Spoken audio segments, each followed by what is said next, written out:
안녕하세요. 다비드의 투자 노트입니다. 오늘 미국 시장에서 가장 중요한 키워드는 바로 금리 인하 기대 재점화입니다. 최근 경제 지표가 예상보다 부드럽게 나오면서 시장은 12월 연준이 진짜로 금리를 인하할 수 있다는 기대를 빠르게 키우고 있습니다. 이 흐름은 곧바로 국채 금리 하락으로 이어졌고 그 덕분에 성장주 중심 매수세가 강하게 돌아오는 모습입니다. 알파벳과 메타는 6% 가까이 상승했고 아마존과 마이크로소프트도 안정적인 흐름을 보였습니다. 금리 인하는 미래 기업 가치를 높여주기 때문에 이런 움직임은 자연스러운 흐름이라고 볼 수 있죠. 하지만 한 가지는 꼭 기억해야 합니다. 지금 시장은 기대감이 많이 반영된 상태라 연준의 스탠스가 조금만 바뀌어도 변동성이 다시 커질 수 있습니다. 성장주 중심 투자자라면 지금 구간에서 비중을 정교하게 조절하는 것이 중요합니다. 결론적으로 오늘의 첫 번째 핵심 포인트는 금리 인하 기대가 미국 증시의 리스크 온을 다시 켜고 있다는 것, 그리고 이 흐름이 연말까지 이어질지 지표를 계속 확인해야 한다는 점입니다. 두 번째로 중요한 뉴스는 바로 AI 중심 기술주의 재반등입니다. 최근 조정을 받았던 AI 종목들이 다시 상승 흐름을 타기 시작했고, 특히 실적과 기술력을 갖춘 회사들이 시장을 이끄는 모습입니다. 알파벳은 새로운 AI 모델 발표 효과로 강력한 매수세가 붙었고, 메타는 AI 칩 도입 이슈까지 더해지며 투자 심리가 크게 올라왔습니다. 엔비디아는 하루 조정을 받았지만 여전히 이 시장의 중심에 있고 AMD와 브로드컴도 탄탄한 구조적 수요의 수혜를 이어가고 있습니다. 중요한 건 이번 반등이 단순 테마성 반등이 아니라는 점입니다.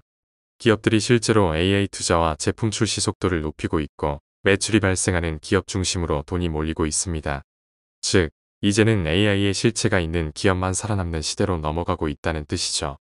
이건 투자자들이 주목하시는 PLTR, TEM, CRWD 같은 데이터 보안 AI 플랫폼 기업에도 확실히 유리한 환경입니다.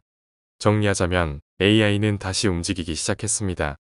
하지만 더 빨라진 만큼 앞으로는 진짜 기술력을 가진 기업과 그렇지 못한 기업이 극명하게 갈릴 가능성이 큽니다. 지금은 AI의 실제 수요를 잡는 회사에 집중할 타이밍입니다. 이번 주 세부적으로 자세히 살펴보아야 할 사항은 이번 미국 증시가 어떻게 열리고 닫히는지, 그리고 투자자가 반드시 체크해야 할 핵심 이슈들을 정리해드리겠습니다. 휴장 주간에는 시장의 흐름이 크게 달라지기 때문에 오늘 내용은 포트폴리오를 운용하시는 분들께 정말 중요합니다. 먼저 일정부터 보겠습니다. 이번 주 목요일은 미국의 추수감사절, 땡스기빙 데이입니다. 그래서 나이지와 나스닥 모두 하루 종일 휴장합니다. 그리고 그 다음 날 금요일, 블랙 프라이데이가 시작되는 날이죠. 이 날은 단축 거래일이라서 미국 동부 시간 기준으로 오후 1시에 조기 마감됩니다. 이 얘기는 곧 이번 주는 정상적인 한 주가 아니라 유동성이 확 줄어드는 주간이라는 뜻입니다. 이럴 때는 종목별 변동성이 일반적인 시기보다 크게 튈 수 있어요. 특히 이번 주 우리가 반드시 봐야 할 세부적인 핵심 이슈들은 다음과 같습니다. 첫 번째, 거시 경제 지표와 금리 기대 변화. 이번 주에는 소비 고용 관련 지표들이 나옵니다. 이 자료들은 연준의 금리 정책 방향에 직접적인 영향을 주기 때문에 특히 기술주, 성장주 중심으로 투자하시는 분들은 민감하게 체크해야 합니다.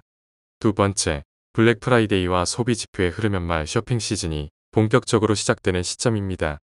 이때 나오는 소비자 지출 데이터는 전체 경기 체력 회복 여부를 보여주는 중요한 지표입니다.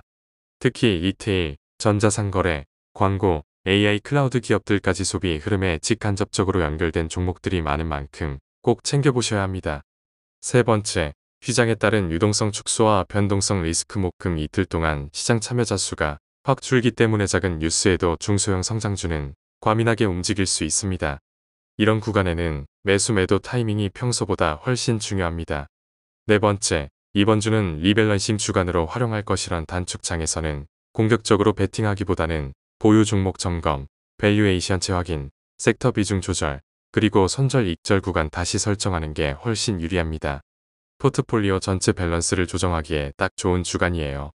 정리하자면 이번 주는 휴장과 단축 거래로 인해 유동성 축소, 변동성 증가, 소비 데이터 발표라는 세 가지 흐름이 동시에 들어오는 구간입니다.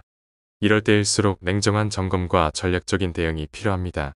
오늘도 다비드의 투자 노트와 함께 해주셔서 감사합니다. 영상이 도움이 되셨다면 좋아요와 구독 부탁드리고 다음 시간에도 시장에서 꼭 필요한 인사이트로 찾아오겠습니다. 감사합니다.